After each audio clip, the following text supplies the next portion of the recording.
Hello and welcome to the Coaches Show on 90.1 KBPK.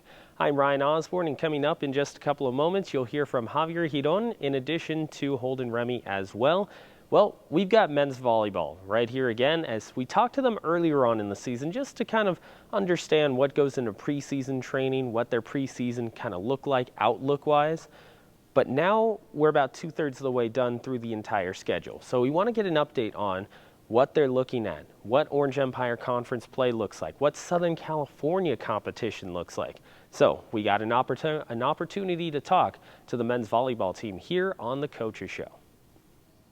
So we're here with Leo Mazuco. And Leo, when you look at this season so far, how do you rate your team's performance? I think if I would give a grade, it would be like a B- or C+. We have a lot of young guys, and sometimes we perform very well, and sometimes we don't go that well. Now, the last time that you were here on the show, you mentioned that you use dancing, that footwork, to help you when you're out there on the floor. Now that you've had more than, we'll say, two-thirds of the season gone, how do you think that footwork helped you, especially playing against Orange County competition? Helps me a lot in my speed. Footwork helps me to be faster on the net, off the net. Yeah, I think that's it. Your position, not a lot of people realize the intricacies of it. They just think, oh, you jump, you hit the ball, you're good to go. Yeah. What do you think is the most underappreciated part of your position? Oh, usually this actually happens with young players as well. When they want to be outside, they just think it's, oh, I'm going to hit on the left because it's easier, but actually you got to pass first. So outside, the first thing is you got to be able to pass so your team can run everything. I mean, you mentioned the passing.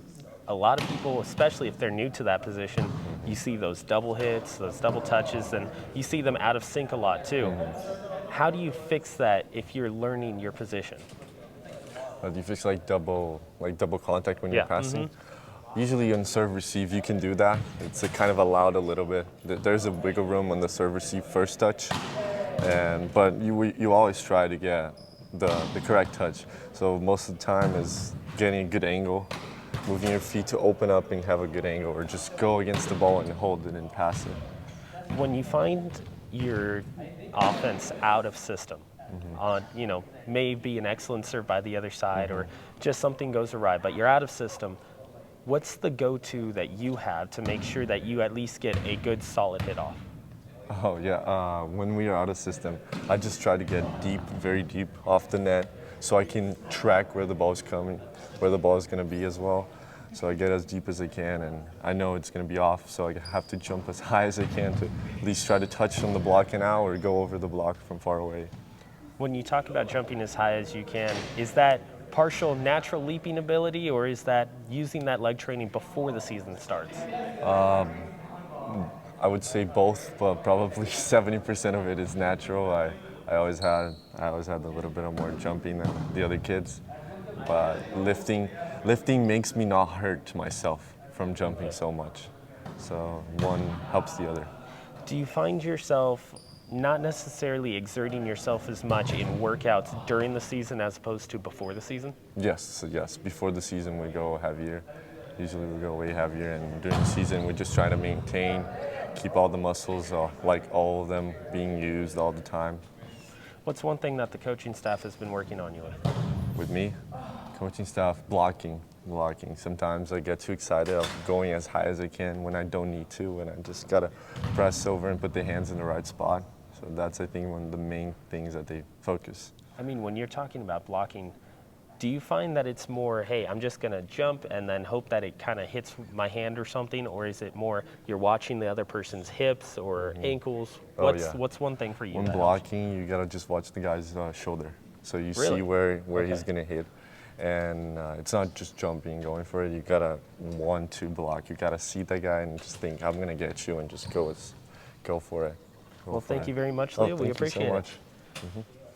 Hi, I'm here with George, who's a defensive specialist here at Fullerton College on the men's volleyball team.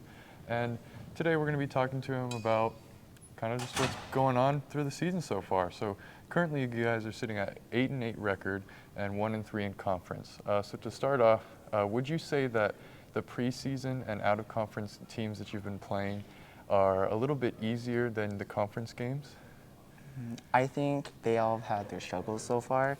Preseason and out of conference was definitely a test, and like just to help us prepare for in season and in conference. It was pretty much a building step and like a learning step, I guess, to help build our team together and just create that cultivability and to just strengthen our skills so that way we can be better for in conference. So you said the preseason games are basically getting you to warm up for the conference games, and you play in the OEC conference, correct? Yes. So in your conference, currently 1-3. Has the result been? Is it you guys losing the games, or are you just going up against tough competition? And what has been your mindset going through this 3-game losing streak? The OEC is a gauntlet. It is one of the toughest conferences within the state. It's just super tough, but we're just battling, we're grinding every game. We're just going out there, playing some volleyball and doing our best. What are some things that you as a team are maybe talking about to keep the spirits high and keep the effort high amidst this 3-game losing streak? To keep it loose, to play our game, to just keep being us, always cheering whether it's a good point or a bad point, just to stay within the game, stay focused, and just enjoy it. Enjoy the game, enjoy what we're doing, enjoy playing. Definitely, enjoyment has to be an important part of the sport, because if you're not having fun, you're not playing. And if you're not having fun, you're not caring. Exactly. And definitely, I feel the time you're caring the most is during those tight, close games. How do you come out with a win during those close games where it's maybe a point or two off? In those games, it's all about momentum and pretty much who wants it more. When it comes down to a tough match and tough game where it's really close, it's just putting your all out there, putting everything on the line, and just showing what you got and showing your worth, and you're proving pretty much who wants it more. And how important is momentum, and how much does it kind of shift the game? And can you give us maybe an example of the past where you guys caught some momentum and came back from, or came and rallied to catch up, or even if you guys were winning and the other team caught some momentum and you had to try and gain some of that momentum back? I guess a close game I can think back to is against Long Beach State, or not Long Beach, Santa Barbara City. It was just a close match. It was a 5-setter thriller. It was home. We were just battling it out, going set to set, toe to toe along the line, and evidently it just came down to who wanted it more. Service ace led to an in-system kill, led to just defense all around. It was just a great game. And you said service ace, and when you get an ace on the serve, what does that do to the team's morale? It just heightens it up. It's like it's just like a boost of confidence, a boost of energy. It just shows that our service is just strong. We're just here to just ball out. Kind of similar to like if you get a great kill as well. Exactly. Is that kind of, even if it's just one and you get to make a great play, would you say that kind of tilts the momentum to your side, even if it's just one play? Exactly. A strong kill, a strong block, even a great day are all factors that lead to momentum and motivation. And just when you get a good kill or a good block, it just releases like some motivation or some desire to just win within you. Now, during those losses, what would you say was the main mistake the team made that resulted in the losses? When it came down to our losses, it was just about proving it out there. Maybe some teams just wanted it more than us at some point, but I feel like each of our losses have been close, and we've just been there battling each time. And then in your wins, what have you been doing good as a team that really sets you apart from the other team? Like I said, just proving our desire to want it more. We're just battling, keep battling every game. Every time is a struggle, it's going to war, but at the end of the day, it's just a matter of who wants it more. Awesome. And you said you're a defensive specialist. So when the ball is on the other side and the team is rallying it, where do you look and what do you try and pick up on to try and get a step ahead and figure out where the ball might be going? Yeah, as a serve and defensive specialist, my job is to just go in, serve, get them out of system, break their rhythm, try to do anything to cause a disruption on the other team, so that way we can get our own momentum and our own strength back together. And as a defensive specialist, I just go in and just see where the hitters are hitting maybe, or their tips are falling, and just see if I can cover and just stop the damage, if there's damage. Would you say if the other team is trying to get a kill over and over again and you're just getting dig after dig and saving the ball, would you say that kind of demoralizes the other team if your defense is on par? It can definitely cause the hitter to think more, because if they're constantly hitting different spots and we just keep getting it up, it can cause a little bit of frustration on the hitter. It's just making them seem like nothing I can do is keep going down. And then when you're on defense and your team is going up to block, would you say it's more important to be really aggressive with that block, or maybe play a little bit more defensive so you can prepare to get some better passes so then you can go and get a good kill and try and steal a point?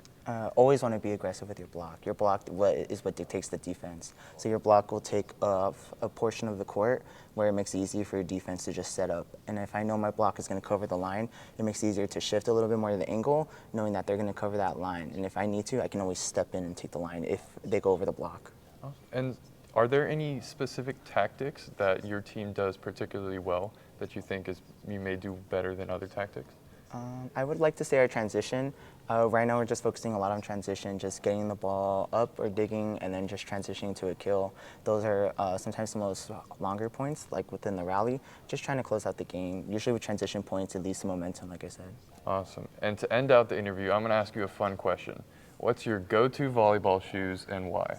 Ooh, I think anything Kyle Irving, I just like his shoes. They're so nice, and they're especially the different colors, variety of colors, and they have a thick seam and a thick sole within them, so it just makes it cushiony for like to roll around and just keep landing on your feet. No, those are basketball shoes. You say basketball shoes by far the best for volleyball? I personally have a preference for basketball shoes just because of the high tops, and like they used to stabilize my ankle more. Especially when you're playing defense, you're constantly moving and shifting your feet and your ankles, so you want to have like a strong support system right there. All right. Thank you so much, George, for the time. Good afternoon. My name is Javier Giron, and I am here with volleyball player Hunter Hin. Hunter, looking at your stats right now, you're ranked #1 of 100 in the Triple CAA conference. How does that make you feel, and what emotions go through you right now? Honestly, I'm pleasantly surprised with how I performed in the past couple months. Going into this season, I was really nervous about how I would come out as an outside. Last season, I played a more defensive position, so coming in to a totally new position, it was a little bit nerve-wracking, but I'm glad I was able to come out and show up and show that I belong on the court, on the front row. Okay. How do you keep your mentality straight when you're on the court? It's definitely a team effort. I mean, volleyball is a very team-heavy sport. It's very reliant on how well you communicate with other people. It's very easy to slip into a kind of self-deprecation almost, especially when you're the player on the team that messes up consistently, or if you miss a serve on a very crucial point. So anything like that can cause like any disciplined volleyball player to spiral, but it's really about how well you communicate with your team, how well you can brush it off and just move on to the next play. All right, well, you're talking about serves. There are 3 different ones: the floater, the jump, and the backspin. How do you know which one, or how do you identify them? It's really all about how the server kind of starts. A lot of topspin servers, they kind of toss with one hand and they kind of do a little backspin on the ball, giving it kind of like almost like a drop once they contact it.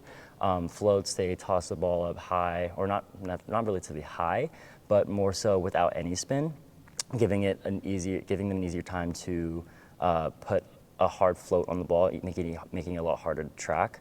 Personally, I prefer to drop in a float serve just because it's always been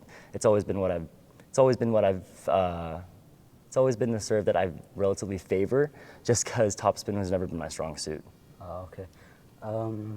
What role do you consider yourself as? A leader or just another player on this team? I like to think of myself as just another player on the team. I know that, as an outside hitter, it's really important to allow yourself to kind of be a leader on the court, since it's typical that an outside hitter is kind of a well-rounded player. But personally, I don't really see myself as a leader. I'm just kind of a teammate that can pick up another teammate when they've fallen, allow someone to kind of brush off a mistake that they might have made, just a person that can bring the team together, especially in times of hardship, if that makes any sense. Yeah. Do you see yourself playing this exact same position in the future, or do you see yourself going into a new position next year? I don't see myself playing outside hitter next year. I'm actually transferring to another school after the season's done, but I'm going to be playing against people who have like maybe 6 inches on me, with 6+ inches on me with their vert too. I'm rather undersized for an outside hitter, but going into next season, I'm probably going to be playing in the back row, which is something that isn't completely new to me. But I'm definitely going to have to brush up my skills on being primarily focused on defense. Personally, I prefer to play defense because I honestly consider myself to be better at it than swinging, but it'll be an interesting season for me next year. Hopefully I can contribute to the team that I play on, regardless of whatever position I play. Okay. You were mentioning that you play defense. How do you know, like, how do you track the player? Like, how do you know where they're going to go with the ball? It's really all about reading the direction of their approach, reading which way or direction that their shoulder is facing. But the best hitters, they are very difficult to read. They use their wrist a lot to direct the ball into deep corners or tight spots of where the players need to really run to get that ball up. But for the most part, it's really all about staying disciplined in your position. If an outside hitter is going to swing, you make sure you have to angle up, face where the hitter is facing, and be ready to react, because the ball is coming at you at such a quick speed that you really don't have any time to move or put an arm out. You kind of just stay disciplined, pick a spot, stay low, and just hope for the best. Okay. How big of a role does hand-eye coordination come into volleyball? It's really big, actually. It's all hand-eye coordination, in my opinion, especially when you're talking about passing, setting. For passing, though, which is more what I'm best suited at, it's a lot of knowing where your arms are and how strong your platform is. A ball is going over to your right. You have to make sure your hands are in the right position. You have to make sure your body's in the right position. It's all about kind of knowing how to angle up and create a solid platform to get the ball up and high enough to where your teammate or your setter could get to that ball. Okay. How many sets do you guys have in volleyball? How many sets? It's best 3 out of 5. Typically against a pretty balanced team or even team, we usually go up to 5 sets. But it's not always the case. Sometimes you get teams that you can sweep. Sometimes you get teams that sweep you. It's just all about how well you can battle it out. Thanks so much for this. Of course. Taking the time. And we wish you the best of luck for the rest of the season. Thank you so much. So thank you, Javier and Hunter. You just heard from them a few moments ago. Earlier, we were talking about the outlook of the season for Fullerton College, where they're sitting, which is currently 8-8, looking towards the end of their schedule. Now, we want to be able to take a look at what their standings look like, what their stats look like, and what the overall position is for this men's volleyball team. So we'll do that right now here on the Coaches Show.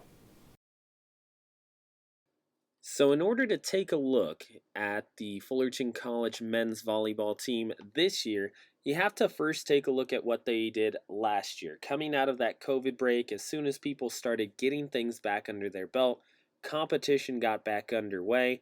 In the spring, you take a look at the record. 4-6 overall. They played 10 total matches, a .400 winning percentage, .375 in conference. They went 3-5 and finished losing 2 of their last 3. Most of their games were played at home. Most of their matches at home. 3-3 record at home, 1-3 on the road. So Fullerton last year, coming out of COVID, didn't necessarily have the greatest showing, but again, everyone was still kind of getting their feet underneath them, starting to get back into competition, trying to get themselves back into the swing of things. So You take a look at last year first, then you get to go to this year and see what type of progress was made. You take a look at this year, 8-8 record, a .500 winning percentage. You see the obvious transformation so far. 4 wins last year total. They've got 8 through this point in the season, an improvement of 4 wins overall. Then 6 losses last year that you saw. They have 8 losses this year, but again, in more games, they have a better winning percentage. In conference, they are 1-3 to this point, a .250 winning percentage, which they'd like to get themselves back up a little bit more and have more opportunity here in the month of April. And it's all going to be about whether or not they can capitalize on home court at the Hornets' Nest. 5-2, their record is at home. On the road, they are 3-5. They're really good at the Hornets' Nest, trying to improve themselves on the road.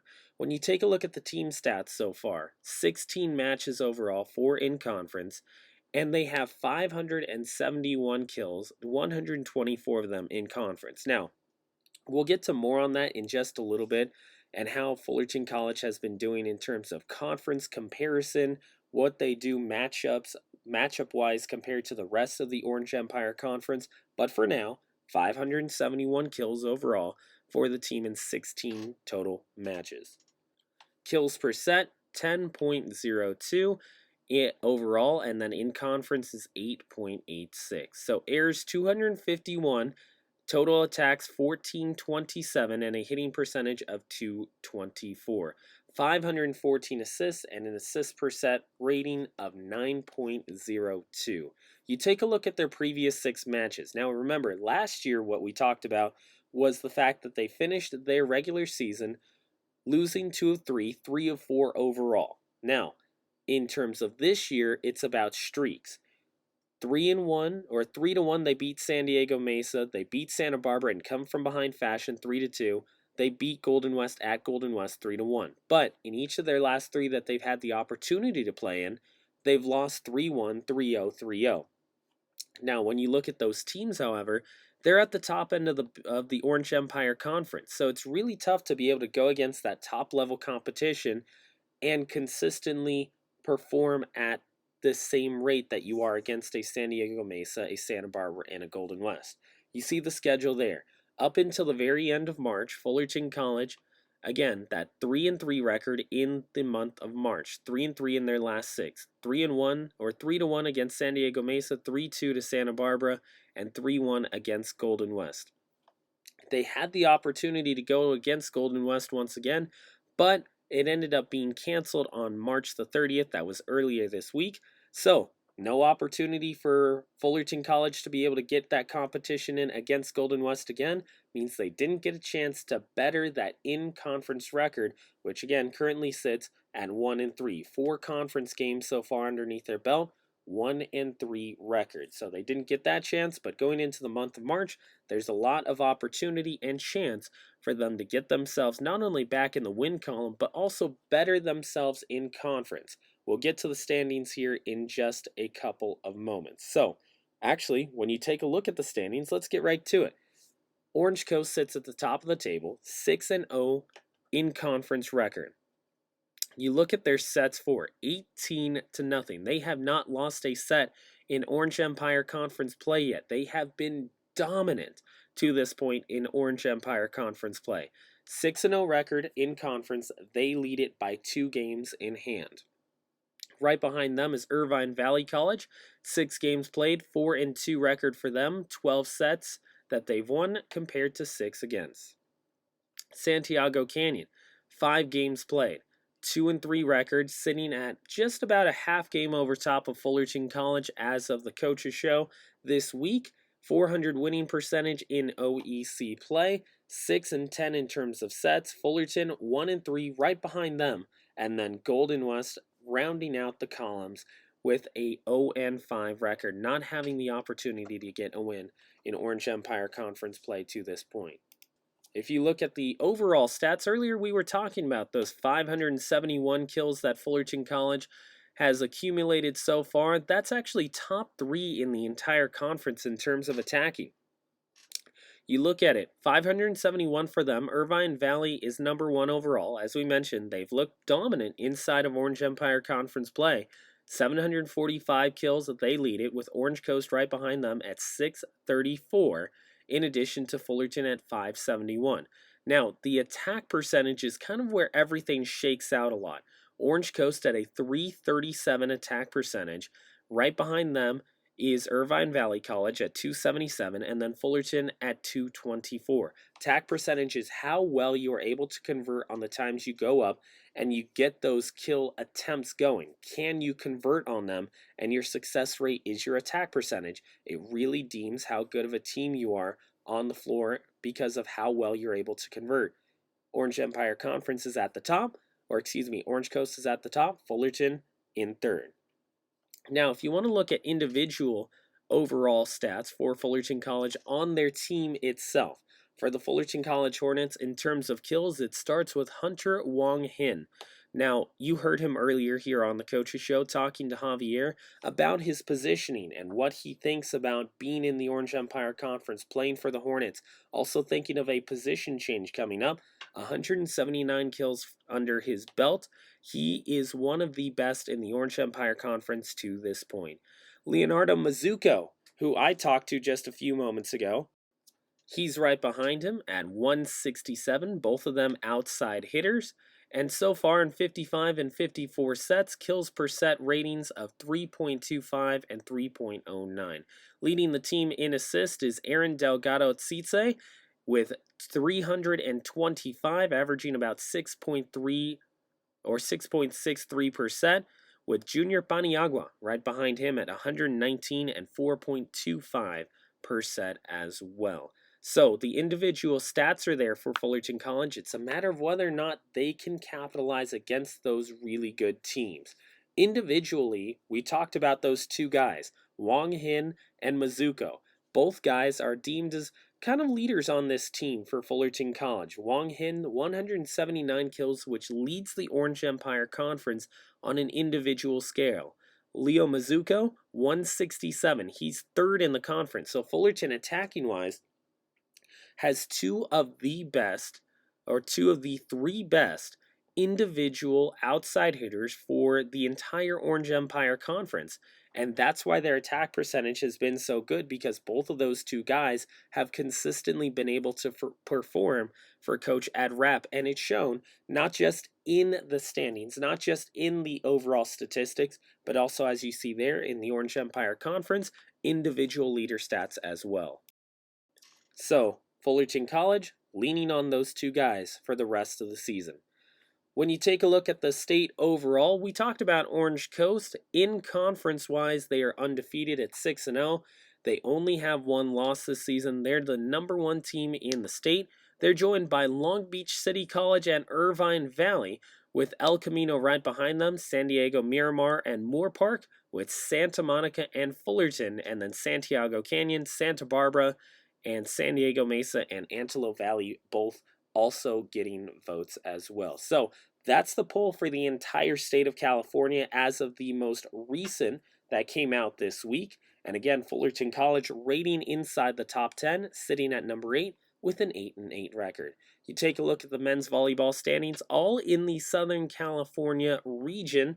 Orange Coast leading the Orange Empire Conference, San Diego Miramar leading their Pacific Coast Conference, and the Western State being controlled by Long Beach City College at 9-1. So that is a look at the stats for Fullerton College as we get set to wrap up the Coach's Show for this week. So that's going to do it for us this week here on the Coach's Show. We want to thank everyone who joined us here on the Coach's Show from the men's volleyball program.